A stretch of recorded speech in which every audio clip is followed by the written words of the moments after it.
conférence. Le thème c'est thé japonais et chocolat, une alliance remarquable, alliance surprenante et remarquable.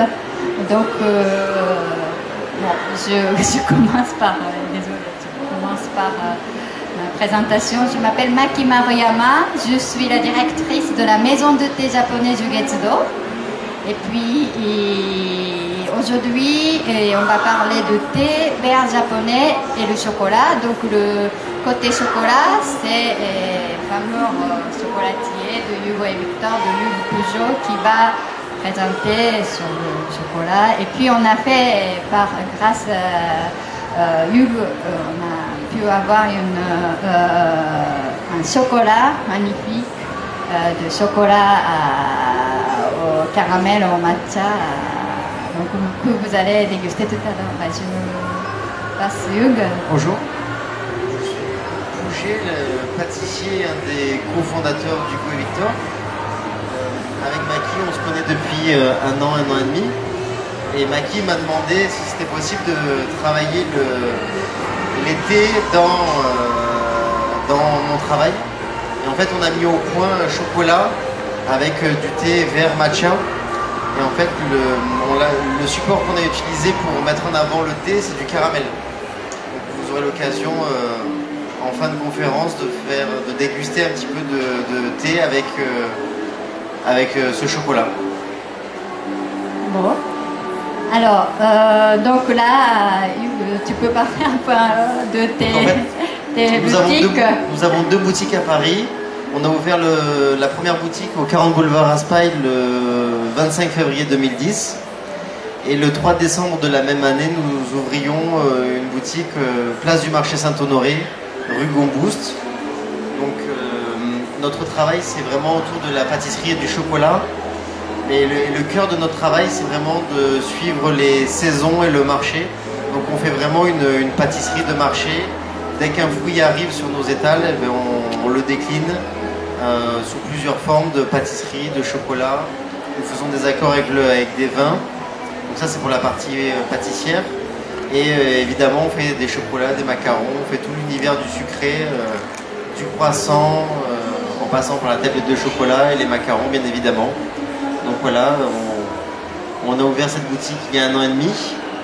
Et j'ai décidé d'ouvrir ma propre maison de création sucrée après avoir œuvré dans de belles maisons parisiennes, comme le restaurant Guy Savoie, la Durée ou le Bristol à Paris. Alors, donc nous avons également une boutique à Paris, dans le 6e arrondissement, rue de Seine, 84 rue de Seine. Nous, on a ouvert il y a 3 ans. Alors, par contre, nous, c'est une maison d'origine japonaise. Nous avons déjà 158 ans d'histoire cette année. Donc, nous avons commencé notre histoire par le commerce des algues au Japon. En fait, les algues et du thé, c'est vraiment, pour nous les Japonais, c'est des aliments quotidiens qu'on consomme tous les jours et depuis longtemps. Donc, mais également, ils étaient considérés toujours les produits secs. Donc souvent, il y avait des commerçants qui commercialisaient ces deux produits, les algues et du thé en même temps. Donc, dans notre cas également, donc nous, donc là, nous, on travaille vraiment dans l'univers de thé japonais, donc c'est la boutique de thé, mais on travaille également pour vous faire connaître vraie culture à partir de thé et des autres produits japonais. Et bon, alors, donc le thé déjà. Alors, l'origine, le thé, c'est de l'acide. Et puis, ça date déjà il y a 2007 ans avant Jésus-Christ. Donc là, ce qui est intéressant, parce que l'histoire de thé a commencé à peu près la même époque que cacao. Donc là, alors en Chine, c'était le thé était donc c'était le début de la consommation de thé en Chine. Et bon, comme le cacao, mais c'était vu comme le médicament au début. C'était pas le boisson quotidien, mais c'était plutôt vu comme un médicament. Et puis le Japon, c'est un peu plus tard, c'est vers 7e siècle, c'était toujours les moines de Zen qui est allé en Chine pour étudier les religions de Zen. Et puis là, ils ont trouvé le théier, le thé en Chine. Donc ça, c'est vraiment le début. Donc ils ont essayé de replanter au Japon. Et ça, c'est vraiment le début de l'histoire du thé au Japon. Et puis, mais bon, à cette époque-là encore, c'était consommé comme le médicament.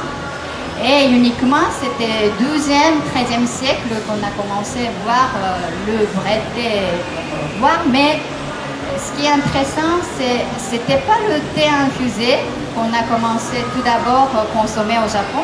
C'était le poudre de thé vert, le fameux poudre de thé vert matcha. Donc, vous, peut-être pour vous, ce produit est plus familiarisé dans la pâtisserie, peut-être en France. Mais bon, pour nous, tout d'abord, c'est une boisson. C'est le thé de notre histoire. Hein. Donc là, c'était à 13e, 14e siècle. C'était consommé, et bon, également, c'était surtout par les religieux. Et puis, ce qui est intéressant, c'était par les plutôt aristocrates. Et comme c'était l'époque de guerre, c'était des guerriers et samouraïs qui étaient consommés. Et c'était matcha.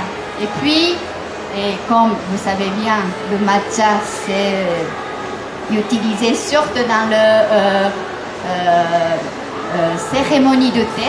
Donc là, cérémonie de thé, qu'est-ce que c'est la cérémonie de thé? En fait, c'est la préparation d'un bol de thé à partir de matcha. Donc là, la cérémonie de thé a été pratiquée également par au début, c'était très religieux. Donc là, le religieux, et puis également par les aristocrates.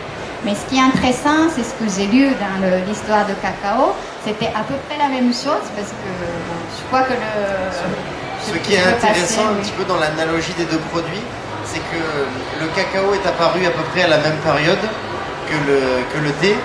Et au début, le cacao était une boisson. Il n'était pas travaillé comme aujourd'hui, comme du chocolat en barre ou comme on l'utilisait pas en pâtisserie, puisqu'évidemment ça n'existait pas, mais en tout cas, le cacao part du Mexique. Et au début, c'est un fruit, c'est la cabosse. Les Aztèques s'en servaient comme offrande, mais aussi comme boisson. Et en fait, ils le toastaient un petit peu comme dans des bols en cuivre. Il le pressait, c'était vraiment comme une liqueur assez âpre. Et pour l'assaisonner, il mettait du piment. Donc la base du cacao, c'est la boisson. Et en fait, ce qui est curieux, c'est que dans ces deux produits que tout oppose, en fait, ils ont à peu près les mêmes histoires et ils sont sur des continents différents, sous des latitudes différentes. Et aujourd'hui, plusieurs millénaires plus tard, on les associe en pâtisserie. On va mettre du thé matcha dans des éclairs ou dans des gâteaux et on va mélanger le thé avec le chocolat pour en faire un dessert. Et c'est intéressant comme deux ingrédients qui ont leur propre histoire peuvent se rencontrer pour donner quelque chose de très sympathique, en tout cas en dégustation aujourd'hui. Et souvent, en tant que pâtissier, on nous dit « Oh, vous créez plein de choses ». En fait, on ne crée pas, mais on rapproche des univers différents pour créer des goûts. Donc là, on a une culture d'Amérique latine, aztèque. Donc le berceau du chocolat, avant d'être l'Afrique, c'est aussi et surtout l'Amérique centrale et l'Amérique du Sud. Et on va mélanger le chocolat avec un ingrédient qui vient d'Asie orientale, et pour donner quelque chose de magique. Et ce qui est intéressant dans le chocolat, donc le chocolat travaillé comme on le fait aujourd'hui, donc on va ajouter du sucre dans le chocolat pour qu'il soit moins âpre. Et c'est curieux parce que le thé vert brut, c'est assez âpre. Donc on va avoir deux ingrédients qui vont bien s'équilibrer. Merci beaucoup de votre participation. Donc nous, on est aussi le stand au B25. si vous pouvez voir nos produits, n'hésitez pas à passer à B25. Voilà. Merci.